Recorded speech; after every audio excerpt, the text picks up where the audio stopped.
அனைவருக்கும் வணக்கம். என் பெயர் லூர்து மேரி, தமிழ் ஆசிரியை, புனித ஜேம்ஸ் கல்விக்கூடம்.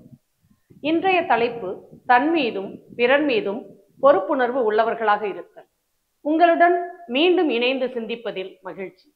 நமது சமூகம், குடும்பம் மற்றும் வேலைப்பாடுகளில் பொறுப்புணர்வு என்பது அடிப்படையானது. இது நம்மை ஒரு நல்ல மனிதராக உருவாக்குவதுடன் மற்றவர்களுடன் உறவுகளை மேம்படுத்தவும் உதவுகிறது.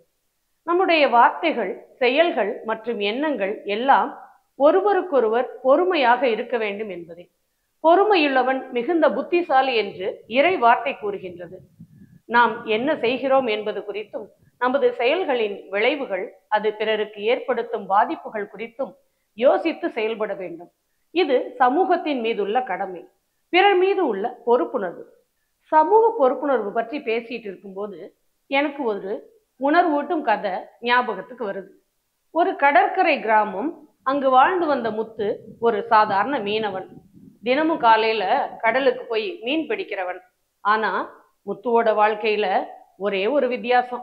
ஒரு நாள் கடல் எல்லாம் கோபத்துல இருந்தது. அலைகள் எல்லாம் பாய்ந்து வந்தது. எல்லாரும் படகுகளை கடையிலேயே கட்டி வச்சுட்டு வீட்டுக்குள்ள ஓடிட்டாங்க. ஆனால் என் நண்பனோட படகு இன்னும் கரைக்கு வரலன்னு முத்து அவனை தேடி கடலுக்குள்ள போனான். ராத்திரி ஆனாலும் திரும்பி வரல. மக்கள் முத்துவோட வருகைக்காக காத்திருந்தாங்க. 2வது நாள் சூரியனும் வந்தது, முத்துவும் வந்தான். சோர்ந்த உடம்பு, ஆனால் மனசுல வலிமையோட அவன் நண்பனையும் காப்பாத்தி கூட்டிட்டு வந்திருந்தான். அந்த நாளுக்கு பிறகு முத்து அந்த கிராமத்துக்கே ஒரு உதாரணமா மாறிட்டான். இதுதான் ஒரு மனிதனுடைய உண்மையான மதிப்பு. பொறுப்புணர்வுடன் வாழ்வோம், பெருமை சேர்ப்போம். மற்றும் ஒரு தலைப்பில் சந்திக்கும் வரை அனைவருக்கும் நன்றி, வணக்கம்.